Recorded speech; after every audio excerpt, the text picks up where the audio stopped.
Hi everyone, welcome to the Stay Hungry podcast. I've got a really cool guest for you today. I'll let him introduce himself. Give me 2 secs.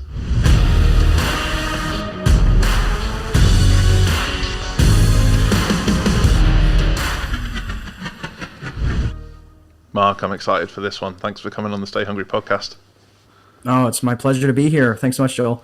So, the Landlord Coach. Tell us who you are and what you're about.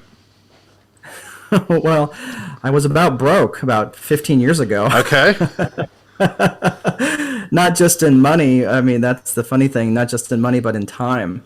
And I was not only I'm a real estate guy, obviously, with a moniker like Landlord Coach. It's kind of hard to think that I sell raisin packages of raisins, but Yeah. but no, Landlord Coach. It started really more out of a need for helping people become more aware of where they're spending their time. Sure. And really becoming more time wealthy. And it's not about time management because you really can't manage your time. It's about managing yourself and not focusing on income generation as much as life output. So obviously we need income to do that. But yeah, so a little bit about me. Back in I'm a Marine Corps veteran. After I got out of the Marine Corps, I decided I wanted to get an education because I thought the Marines were great to me, but I realized there probably had to be a better life, and I was right. So Okay. I love the Marine Corps. I love my Marine brothers and sisters, but it was time for me to do something on my own. Sure. So I went to Purdue, got a degree in accounting and minored in finance. Worked in the corporate world for a while. I fit in there like a square peg, and decided that I got sick of healthcare and steady paychecks and decided to go out on my own and do my own thing. Okay. So that's touched on something we'll be talking about, as in how to avoid creating a job for yourself and being a slave to your own business. So talk to me about your past in the Marine Corps. How, I guess that's probably set you up well for future life. Yeah, it did in a lot of ways. In some ways, it was a little bit of a hindrance in Okay. that the Marine Corps. First of all, I was a celestial navigator. Okay. So these were the days when GPS was very, very new. Now we're so spoiled with GPS being on every device that we have practically. Back then, it was a very, very new technology, and we were still shooting. If we flew across the oceans, we had inertial navigation systems which were a little fairly unreliable at the time. Some of them were more reliable than others, but so we shot celestial lines of position with a sextant, just like Magellan. So it was kind of cool. Yeah, but that I will tell you though that it really made me very self-sufficient and very independent, because when you're up there and you're the only one that really knows where the airplane is, you had to rely on yourself quite a bit. Sure. And while that might sound great as a business owner, it does set you up to be a little hesitant to reach out for help when you need it. And as a business owner, that can be, that can just be a very bad thing at times, Sure. especially when you're doing things that are not the highest and best use of your time. Sure. On that note, that's a great title for your 4th book, Celestial Navigator. I'm working on a 4th book actually, which is funny that you say that. But I'm struggling for the title, so maybe that's what it needs to be. Nailed it. So no, sorry, I digress. Okay, that's something I can be guilty of. Is I try and take everything on my own shoulders. Obviously, I'm the director of a company. And actually, sometimes those tasks are better delegated or better outsourced. Talk to me about that. Yeah, well, it's funny. I coach people, in all industries, which is funny because I had my last half dozen clients that came to me in the inner circle coaching and the mastermind. They were like, hey, I've heard about your VIP method, the vision infrastructure process method, in terms of how you help people set up businesses and all these different things. And within the business system, right, there's 4 core functions of every business. You have to have a lead generation piece. You have to have a sales piece. You have to have the operational function. What does the business do? Right. And of course, then you have to have the accounting function, because let's face it, everybody has become accustomed to being paid, and as much as you want to get paid, your vendors want to get paid too, Sure. right? So all four of those functions, and it's really funny because usually what happens is that the lead generation and the sales piece, those kind of get lumped into one thing, and they're not the same thing. They're very different, but they kind of get lumped into the lead generation and sales, like, oh, it's sales and marketing. So they kind of do that thing. And then they try to do the operational function by themselves. And then they completely ignore the accounting function and say, well, if I have more money in my checking account this month than last month, I must be doing well, right? And again, this is confession, not judgment. So if anybody out there is feeling like I'm picking on them, this is me picking on myself, because I did the exact same thing. And I have a degree in accounting, so oh no way. So I promise you, this is not judgment, it's confession, because I was doing the exact same thing. So usually what ends up happening is they'll do the lead generation piece and sales piece kind of, as much as they can. Then they get busy operationally, they get stuck in the operation, and then they ignore the accounting function almost completely. Sure. So when you look at it from that perspective, then it's really easy to see, well, there's 4 different skill sets there. No wonder you're not doing any of them well, because you're spreading your attention too thin in too many directions. Yeah, and I guess the temptation is always to do the thing you're good at, or the thing you enjoy, and the things that, right. It's a rare person that enjoys numbers, but they are out there. And I mean, I used to be an accountant myself, but yeah. And did you take the 12-step program to get out of that? I did a chartered accountancy back in the day. But I left it for a reason. So that's what I'm saying. Yeah, there's a 12-step program to get yourself out of that mindset. Yeah. No, my name is Joel, and I'm an accountant. Exactly.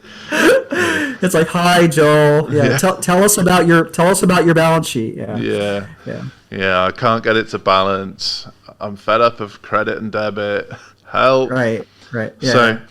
Yeah. We see it in our business. Operations very often swallows up everything else, and then lead generation can go out the window. Accounts can go out the window. The vision goes out the window. So you approach a small business, let's say, they join your mastermind. How do you show them that that's not the way, even though they feel like perhaps they can't afford the time or the investment to fix it? Man, that's such a great question, and that is the question, right? Usually, if they're coming to me, it's because there's some pain in their life. Sure. And usually, in my own case, back when I was, and I'm using air quotes here, master of the universe, right? I was back in 2006, 2007. I had built a $6 million real estate portfolio, and I had, I pieced together with a hodgepodge of wheeling and dealing and creative financing and everything else, and I was bringing in $65,000 a month in revenues. And by most people's measures of success, they're looking at me like I'm crushing it. Sure. I had the big house, the cars, all the stuff, but I was completely time weary, and at one point I got completely time bankrupt. So back in 2008, because I was doing all the things, right? I was doing all the leasing and the showing and opening the mail and answering the phone and everything. I did literally every operational function that there was out there. And then 2008 came along, and my $65,000 a month turned into $30,000 a month over month. And my overhead was way more than that, and there was just no way that I could have weathered that storm. So so I started working more. I mean, I couldn't hire anybody to do anything. I mean, even the cleaners and painters and stuff like that. So I just started doing it myself because I couldn't afford to pay anybody. And working 18, 19, sometimes 20 plus hour days, well, that catches up with you. And as much as I thought I was tough and invulnerable to all of that stuff, I ended up getting sick, and I wound up with double pneumonia and spent 3 days in the hospital where I almost died because I literally almost worked myself to death. So that's an important point that I don't think many podcasts, business coaches discuss, is the consequences of overworking, the consequences of being tied to your business. I know myself, I've gone through anxiety, depression, Yeah. insomnia. How do you get that? Because I'm sure you'll meet business owners who are so hungry and so ambitious. How do you explain to that business owner, that young and enthusiastic business owner, that it's not the right way, that just because you've got the drive to outwork everybody doesn't mean you should? Yeah, and that's it's not a conversation that everybody wants to hear. I mean, I know if you told my 28 and 29-year-old version of me that same thing, there's no way I would have heard it. The fact that they're listening to this podcast this far means they're either like ready to change it, right, and listen to the next episode, or they're actually leaning in, going, "Holy crap, this is me," and where. And this has become such a passion for me because I believe that this is my purpose. Because I really do believe that there's great business owners out there really trying to change their world, and they've got a great product, they got a great service, but yet their marriage is a disaster. They've missed yet another baseball game. They've missed yet another life event. They've missed another. Well, we'll take a vacation next year. Right, because they're working for the most unreasonable boss there is, Themselves, and that boss is a maniac, right? And the boss will never let them have time off, never let them not answer their phone, and that boss is them. That boss was me. So I feel that and there's some people, and I was like, hey man, I'll work, I'll sleep when I'm dead. I mean, I knew all the cliches, but it was really it wasn't until I was laying flat on my back in the hospital. And the hospitalist came in and she looked at me, and I was in very good physical shape. Like, I mean, I was young and vibrant. I was 37. I'm 37 at the time and laying in the hospital. Anyway, so the hospitalist had said, people who sit, look like you don't lay in hospital beds like this. And it was really interesting because at that time, I really had to sit and think about what was going on in my world. Yeah. And, working these 18, 20-hour days, catching naps at the Lowe's parking lot, or, grabbing 15 minutes here, 15 minutes there, not eating well, eating very poorly, on the run. It was not a lifestyle that I wanted. I'm sitting there thinking as I'm laying in this bed, and that's really where I came up with the VIP method. And I can't say it's like, it was written in doves, VIP, as they're flying across the sky. It didn't come to me like that. A celestial navigation vision.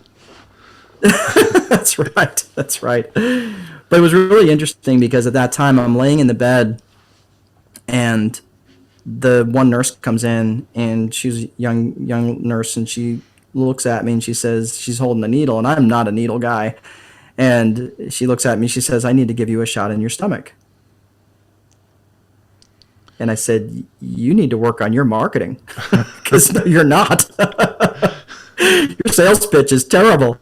So she says, "Well, you're going to be laying in the bed for the next couple of days, and we need to give you some," I think it was Coumadin, "so you don't get blood clots in your legs." And I looked at her, and I looked at the machine they had me hooked up to, and I said, "Well, this machine that I'm hooked up to is on wheels." She said, "Yeah." I said, "Well, I can get out of bed. I can walk around, right?" She looked at me like I was asking her to explain Michael Jackson, and she says, "Well, yeah."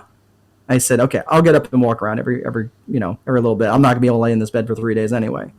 So she took her needle and she went away. After a little bit of time, another nurse came in with another needle, and she said, "I got to give you a shot."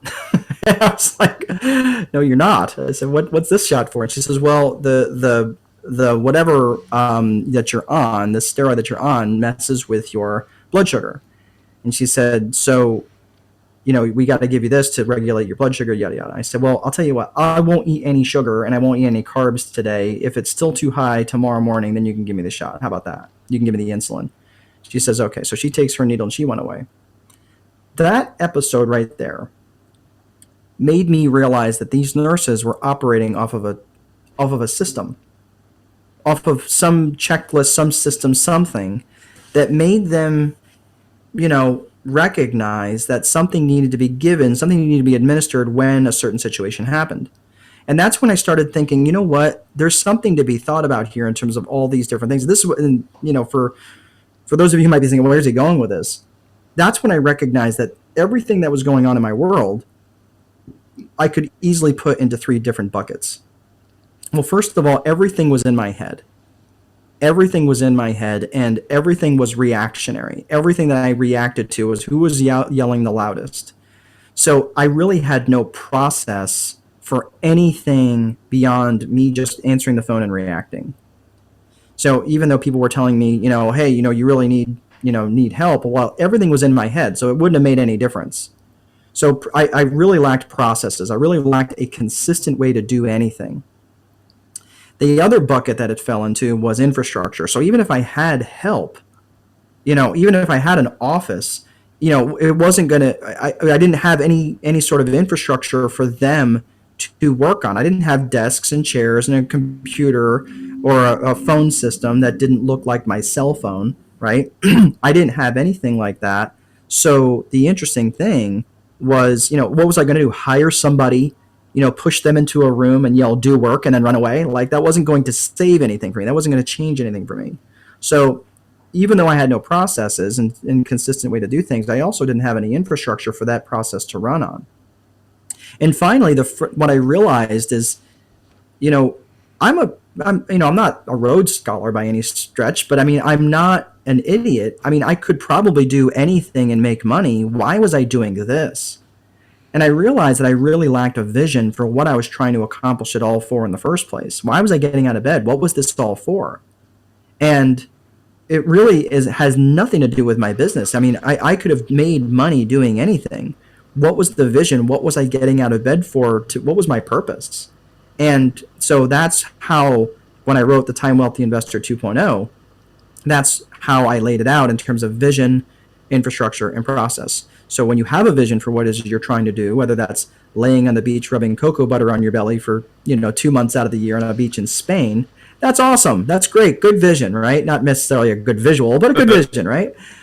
But if you have a vision, if you have an infrastructure, if you're setting up an infrastructure that's not in alignment with that vision, let's say you set up an infrastructure that's going to require you to return emails and phone calls in a timely manner.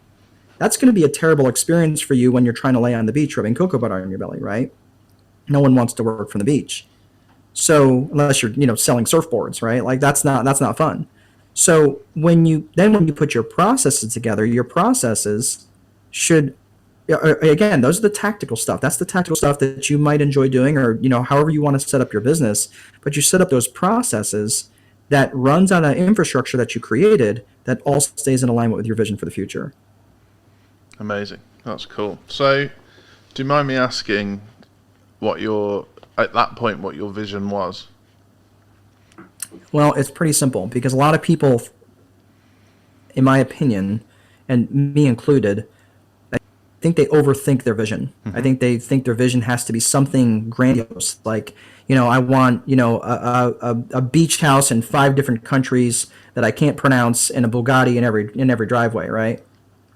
That vision for me at that moment in time was to survive. Mm-hmm. I mean, literally survive. Like, I need to get out of the hospital and I need to get healthy. That was my vision. And the way that I view vision, and even though if you think of a V, right, I think we have closely held visions and visions that are further out. Sure. And if you think about it, like when we're children, you might have a vision of riding a bicycle. But when you're a child, you don't even know how to walk yet, but you want to learn to ride a bicycle. So that riding a bicycle is a vision that's further out. It's the top of the V, if you will. And then the narrower part of your vision is the one that's closer to the bottom of the V. That's the things that you want to get next. That's the things. Mm-hmm. So, you might be a kid that's crawling around and you want to learn how to stand. You want to learn how to step, and you want to be able to learn how to walk. So, once that becomes part of your vision, it becomes part of it folds into your a part of who you are, and then the rest of it just slides down. It slides down into the other part of the V. So now you can learn how to run. Now you can learn how to, whatever. So it all basically keeps sliding down. And that is, for me, that's why I like having a stretch, part of larger vision that scares me a little bit. But the more closely held vision, those pieces of the vision, I can, you work on it like a Sudoku puzzle. You work on the piece that you can get at that moment in time. Yeah, no, that makes sense. I think when I did my own vision plan, I've got short-term goals, mid-term goals, long-term goals, and Right. you can't get the mid-term ones without the short-term ones, and you can't get the long-term ones without the mid-term ones. But I've got friends of mine and people on the outside who only see you achieve the big ones. Right. So they don't see the struggle, they don't see the journey. And Right. obviously what you're describing is helping people with the journey. And Yeah. so Yeah. And go on. well, and just to that point, because you brought up my navigation days, and this is where it's really interesting because I go back to that. Well, when you fly, or whether you boat or whatever, you travel along waypoints, Yeah. right? But your vision is like the destination that you're trying to get to. So that's the thing. The goal is just a waypoint. If you and I are going to travel from Detroit, Michigan to Key West, Florida, we are going to have waypoints along the way, which might be Indianapolis and Chattanooga and Atlanta, right? Those are all waypoints. We're not like, it's not like, yay, I'm in Chattanooga, said no one ever, right? It's like, hey, cool, we're in Chattanooga. This means that we're that much closer. But, which you can celebrate your goals, absolutely. But the goals are just the waypoints along the way to your vision, to the next piece of your vision. But the reason why that's important is because let's say that you and I are halfway between Indianapolis and Chattanooga, and you go, what would be really cool? Let's go. I had this buddy that I knew in third grade who lives in St. Louis. Let's go hang out with him for, a couple days because he was so funny. And I'm like, dude, are you kidding me right now? This is literally going to take us 90 degrees out of our way. Not even 90 degrees. We're going to backtrack a little bit. Go to St. Louis for what? Right? This is the chasing of the shiny objects that we have. And it's like, wait a minute. So are we not wanting to sit on the beach in Florida and Key West watching, the Sunset Festival and, having some margaritas with our feet in the sand? Is that what you're saying is not important anymore? And then you're like, yeah, no, he wasn't that much fun. Right? So that's why it's really important to have this vision really, really well defined. So when you are tempted to chase these shiny objects, which every entrepreneur can relate to, you're not going to engage in that self-sabotage by allowing yourself to be distracted. And you're not going to allow yourself to be engaging in self-sabotage by taking on too many things, by chasing too many rabbits. And I do call it what it is. It's self-sabotage because there's some deep-seated something. I'm not worthy. I'm afraid of success. I'm afraid to fail. So I'm just going to allow myself to get distracted. And that way I've got built-in excuses. All of these self-limiting beliefs that come up with self-sabotaging behaviors. That is why it's really important to have a vision that you not only really believe in, that you really, really want, but it's also well defined. Sure. Self-limiting beliefs, that's a big one. So I guess all entrepreneurs have them. It's, everybody gets a bit of imposter syndrome from time to time. Guilty. Yeah, every day. But if you're not pushing hard enough, if you're not getting imposter syndrome, I think I'd certainly rather feel like that than feel tired, overworked. How do you talk to people about their self-limiting beliefs? Because I think the first time someone mentioned it to me, I didn't realize I had them. Yeah. So I've been studying this I've been studying this a lot because I was getting a lot of people who were very similar to me.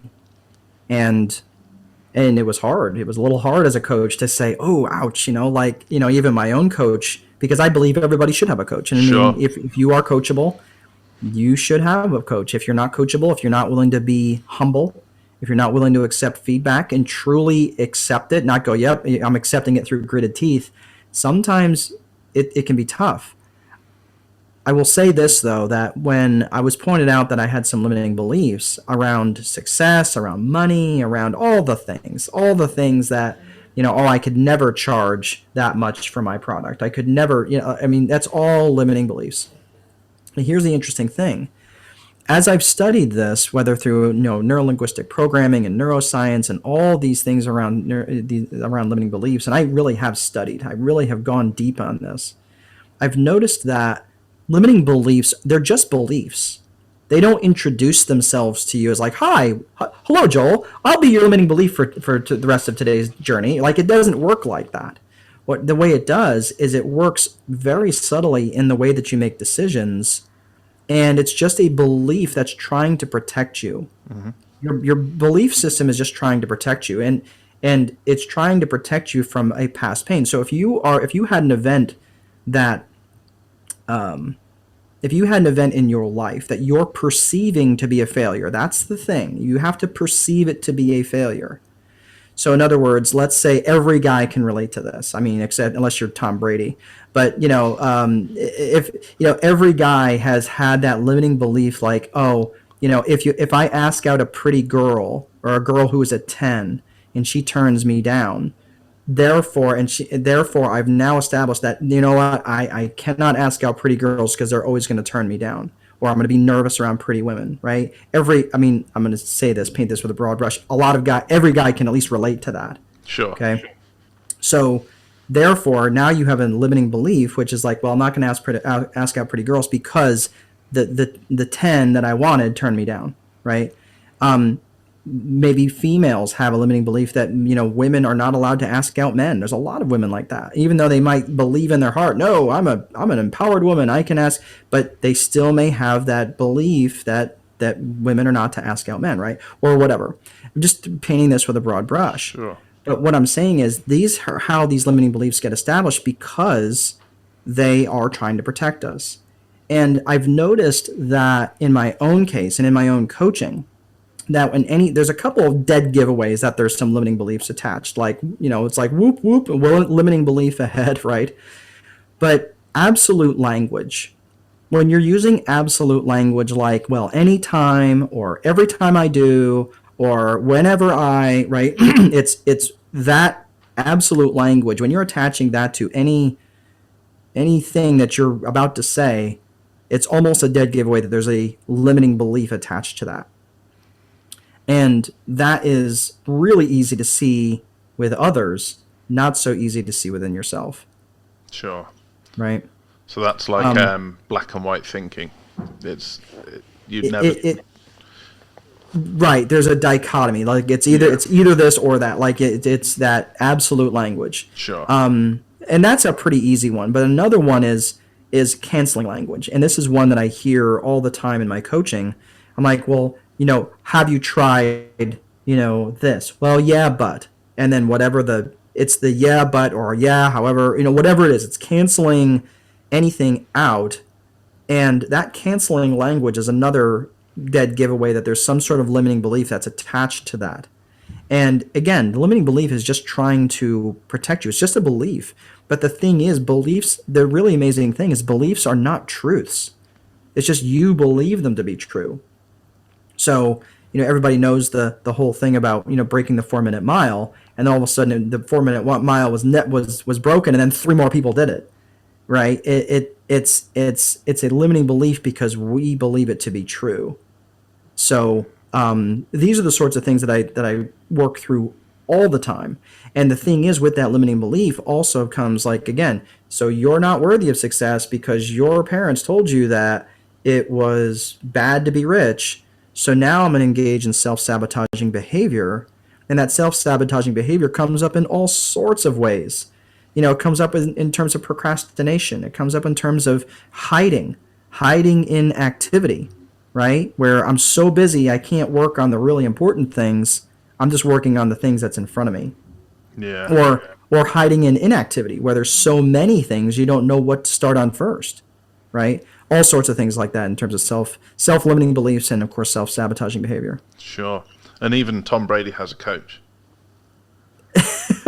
I don't think he's got a dating coach though.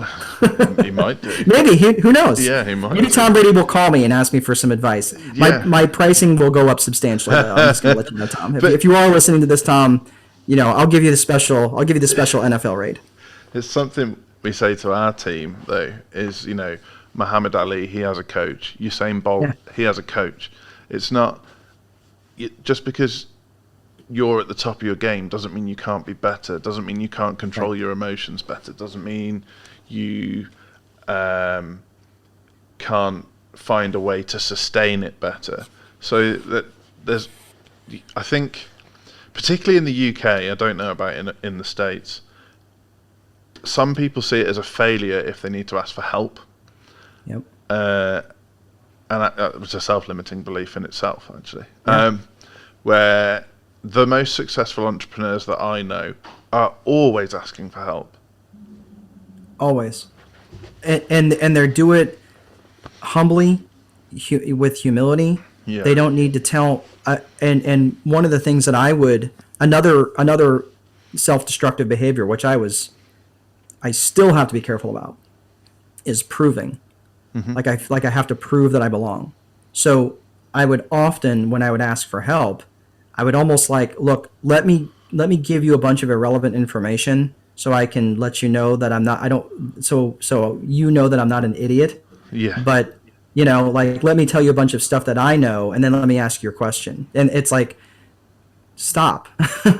That's not, that's exactly the opposite. That proving thing that you're doing is really the opposite. Like, well, did you call for my help or did you not call for my help? So when you can really be humble and be vulnerable, what's the worst that's going to happen? Okay, so they're going to think badly about me for asking an idiotic question. Okay, what's it going to change? They're probably not going to remember my name the next day then. Who cares? So that's asking those questions and then, and modeling the behavior of people who you do trust, who you do want to be like. And I would really be careful about who you pick. Because there's a lot of people out there that, especially the influencers that are the internet influencers, I may respect what they've accomplished, but I don't respect who they are because of trust me, I'm a Marine. I know how to swear, but I don't want to have a loose tongue and worry about isolating somebody that really might need to hear my message. Right? If I'm in a bar, then yeah, obviously maybe the gloves will come off and I can work in my craft. But that's not even then, I want to be a class act. I want to be known as people that I can help, and I don't want to isolate people, in terms of that. But the interesting thing about the, like what you said with people asking for help, is that they're not willing to be vulnerable to ask for that help, which only starts even further down this spiral of, that I don't need a CPA. I don't need someone to tell, in terms of accountancy. I don't need anybody to do that because I can be able to do it, right? Well, that's where you need to start valuing your time. You need to start placing a value on your time. And even if you could hire a bookkeeper, for, $20 US or whatever, I mean, if you were gonna hire him for $20 an hour and your billing rate, you're making $75 an hour at your job, you doing that $20 an hour job is costing you the difference between the two. It's costing you $55 an hour or whatever, because that opportunity cost, you're never getting that time back to be able to do that. That's why I don't like going to I will if I have to, but I don't like going to the post office. I don't like mowing my own lawn. I don't like, I love to cook, so I don't mind cooking. But, for these things for people where they're doing all this minimum wage activity, you're never going to be wealthy if you're doing minimum wage activity. I don't care how many jobs you have. You're never gonna break through. You've touched on something, a raw nerve. So I come from a modest background, and hence some of my self-limiting beliefs. But last year, my wife and I decided to get a cleaner because she has a successful career. I'd like to think I have a successful career, and neither of us like cleaning. So we got a cleaner. The cleaner comes, 3 hours a week. Yeah. The house is way cleaner than I could ever get it. And US terms, maybe $100 spend or Right. something. Right. Right. My family, some of my friends, cannot get their heads around that decision. It will never ever compute to them that I Nope. haven't elevated myself or got above my station. They Yep. who the hell do you think you are? Where I know as a business owner that my time is, well, in this case, actually, my time is much better spent with my wife. That's why we did it. Absolutely. Yep. Yep. How do you crack that for people? Because there'll be so many people who I mean, I'm lucky now. I know lots of entrepreneurs, but I didn't. There's the successful people out there whose friendship groups and family group don't understand why they're trying to do what they're doing. Yeah, and that's, well, you have to do that to a point.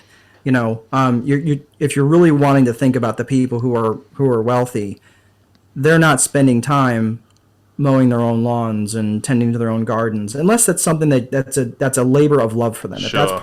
If that's part of their vision, then absolutely. Then I'm not saying to stop that. But if you're doing it because you're saving money, you're never. I mean, you're never getting your time back. Money replenishes, time does not. Mm-hmm.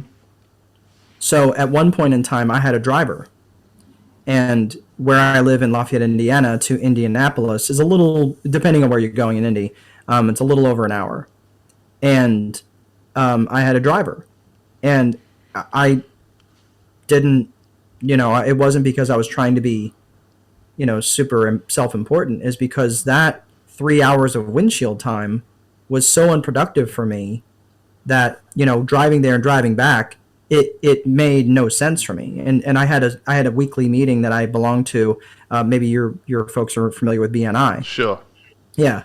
So I was in BNI for 14 years, and recently just stepped away. I was, did a lot with BNI. I mean, I was in the directors and among them, and but it was a fantastic organization, especially for a small business. And at the time, that 3 hours of windshield time that I was going, an hour and a half down, an hour and a half back, was so unproductive that I thought, this is craziness. And the $100 or whatever it was I paid the guy wasn't very much. That, to make that trip back and forth for me, I made 3 to 4 times that being in productivity. Yeah. But so I think you really have to get your head around, what is your time really worth? Whether they're in real estate or whether in, like I said, selling boxes of raisins, whatever it is that they're doing, you have to get your mind around that. Now, of course, this is, of course, if you're already making money. If you're not making money, then of course you eliminate those things and cut out the things that have become almost like a luxury. Yeah. But that's exactly the mindset you have to get in. Is what is it? Look at that opportunity cost of what you could have made during that time, not what you can save. Sure. Yeah. Maybe I'll say that to my family next time I see them. Have them give me a call. Yeah. Do you mind calling Mark? Yeah. So, what are the signs that you're slipping back into a job? How would you identify that you're going in the wrong direction? Man, that's such a great question. So most of the time when I see people that are stuck, they're stuck, again, I kind of labeled out, if you've got the VIP method, within the infrastructure and process portion, that's the system. The vision, again, that vision is yours and yours alone. Mm-hmm. But if you're doing things that are not taking you closer to your vision, right? I'll be a perfect example. We have an opportunity just recently where my bride, she works at a bank now, and she doesn't really want to work at the bank, but it was good for us. She needed something to do, and she needed just something to do that was not mine, right? Mm-hmm. She needed something to do of her own. So, she's working at the bank. Well, recently, God laid at our feet, hey, we have this opportunity where she gets to come and she can leave the bank and she can start her own thing. And it's just the timing has just worked out really, really well. So the events that led up to that was really hard for us not to be salty about how it all came about. But we're like, wait a minute, hold on. This is exactly what we want, right? So when you stay vision focused, it's really easy when you can look at it that way. You can start monitoring your own behavior in a much more intentional way. The vision is your main circuit breaker. That's the lens that you should be looking through for all your activities. Yeah. So that's the first and foremost. But the second is, are you feeling like you're stuck? Like, just because you're doing something routine, though, doesn't mean that you're stuck. It means that this is the routine that you're in to get you to your vision, and routines define who we are. But if you're feeling like you're getting stuck, if you're going to get stuck, you're almost always going to get stuck in the operation. That's where everybody gets stuck. It seems like if you're going to get stuck anywhere, it's going to get stuck in the operation. If you're going to ignore something, it's the accounting. That's what happens, right? But I think the great way to realize that is to look at your feedback, look at the results you're getting. And if you're not getting the results you want, then you only have one thing to look at, and that's your behavior. That's your input. If you're not, and that's liberating, right? Because you only have one thing to look at. Okay, what am I doing? Then let me take ownership of what I'm doing. And that's a really great way to see, well, you know what? Well, my vision isn't really well defined. So how do I know if I'm off course? Well, that's why you need to sit down and really hammer out really what is it that you do want, which ironically enough, everyone says, oh, my vision is good. And then I start poking holes in it, and they're like, "Yeah, okay, my vision's not that good." Right? But have someone challenge you on your vision. Have a coach that will challenge you on your vision at times, and poke at it and prod at it, and make sure that if you can defend it, then you'd say, "Okay, yeah, I really feel pretty good about this." And then you constantly revisit it. And if you're spending too many days doing things that are not taking you closer to your vision, that's a really good indicator that you're stuck somewhere in a job. Yeah, that's a good one. Yeah, I think everybody can relate to that. You find yourself doing things like really starting to notice what your competitors are doing and starting to compare your performance with your staff's performance instead of comparing yourself against your peers, and it can really start to go wrong when you get into that mindset. Yeah, very, very true. Comparison, all it does is just steal from you. It just steals your joy, it steals your happiness, it steals everything. But yeah, for sure. Mm-hmm. I mean, you mentioned influencers before, and we work with some influencers, so I have to be careful what I say. But I think you should be very careful with comparing yourself with what you see on the surface, because an influencer's job is to make the surface look great, and what they're doing underneath the surface. If you think underneath the surface, if you think creating a job for yourself and being a slave to your business is bad, you should see what it's like to be an influencer, because they are absolute slaves to what they do. There is, hiring a Lamborghini and standing outside a mansion and then making it look like it's really yours isn't easy. Well, all of that plus, I mean, it is just constant on social media. Yeah. And I don't live a lifestyle that would be, I think a lot of people would envy me if they knew actually how much free time that I have, mm-hmm. or how much control over my calendar that I have. Let me just say it that way. Sure. Because I could take it to go kayaking, and I could take it, and right now I'm using a lot of my free time to expand my coaching business. But I'm also writing a fourth book, because this book is really, although the Time Wealthy Investor 2.0 was really meant for more people who are in the rental operational side of the business. I've had so many different people in so many different industries read that book, and they came back to me, and I knew them. I knew who they were. And I said, "Why did you read that book? You're a graphic designer. Why did you read? Do you have interest in real estate?" They said, "Absolutely not. None." I said, "But what you taught in this book is so appropriate to setting up a business. I read everything." And she's like, "If nothing else, it made me realize I do not want to be in real estate, but it also made me realize that, I need to put together infrastructure and process just like you did." So my vision, that which has really definitely become more and more clear to me, is to write a book that is a little bit more, less real estate specific, but more specific towards the small business owner and operator, and trying to help free them from the chains that they built for themselves, the little cage that they built for themselves. So those business owners that you speak to, that you work with, how do they make sure other people buy into their vision? Generally by including them in it. So if it's somebody that's really important, you know, in the early days when I was coaching, I did not, I didn't, I don't want to say this, I didn't exclude the spouses. I just didn't make sure that I was intentionally including them. Mm-hmm.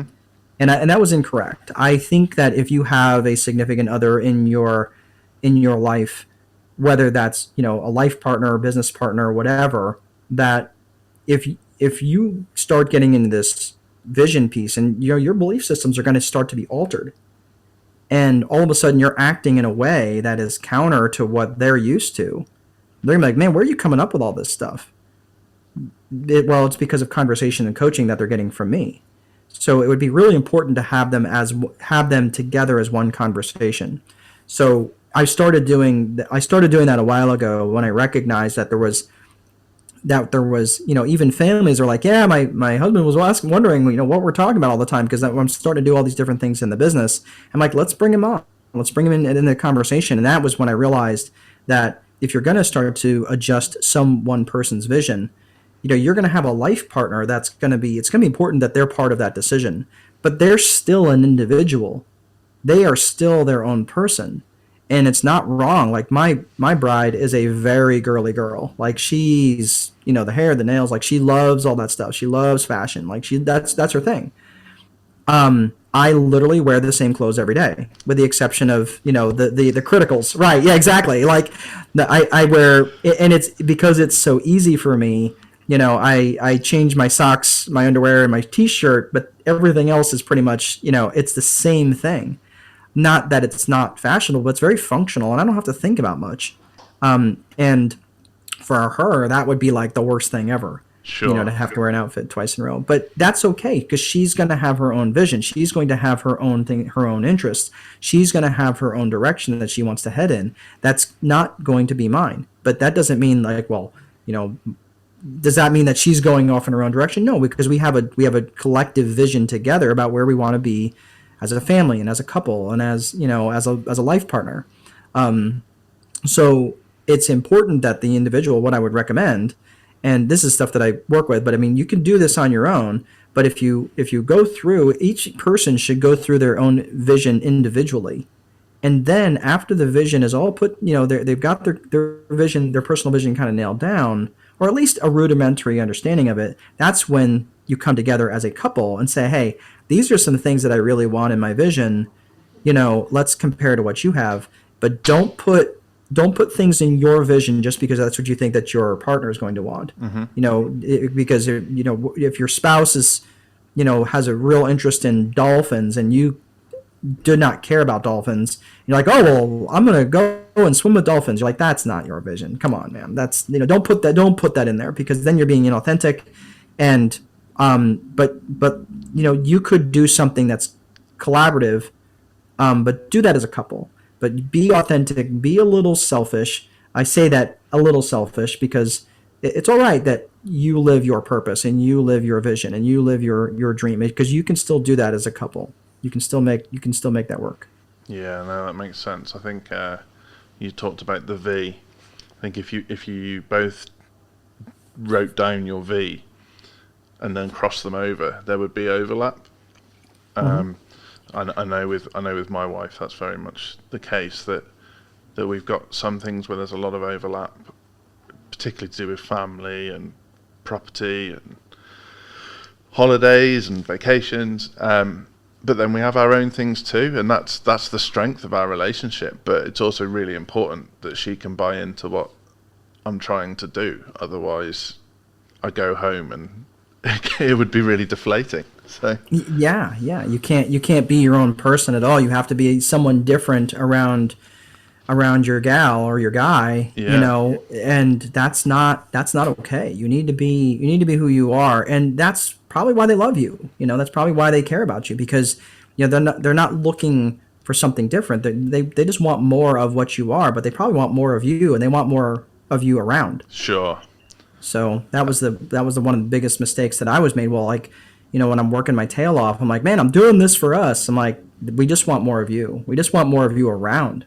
Yeah. So if But it meant we lived a lesser lifestyle to have more of you around, then that was a little sobering to hear. yeah, your your wealth is judged by how much freedom you have, not by how much money is in the bank. If you can't spend that Amen. money, what's the point? Well, that to that point, I mean, I'll So I'll wrap that one up. That was Mark Dolfini, the Landlord Coach, an amazing guest from America, and hence why we were having a few connection problems. But do read his books. Particularly, I really enjoyed The Judge, A Landlord's Tale, and The Time Wealthy Investor 2.0. Give those a read. If you need to reach out to Mark, he's at landlord_coach on Instagram, and you'll find him on LinkedIn as well. Mark, thank you so much for being an awesome guest. Great to chat. I'll catch you again.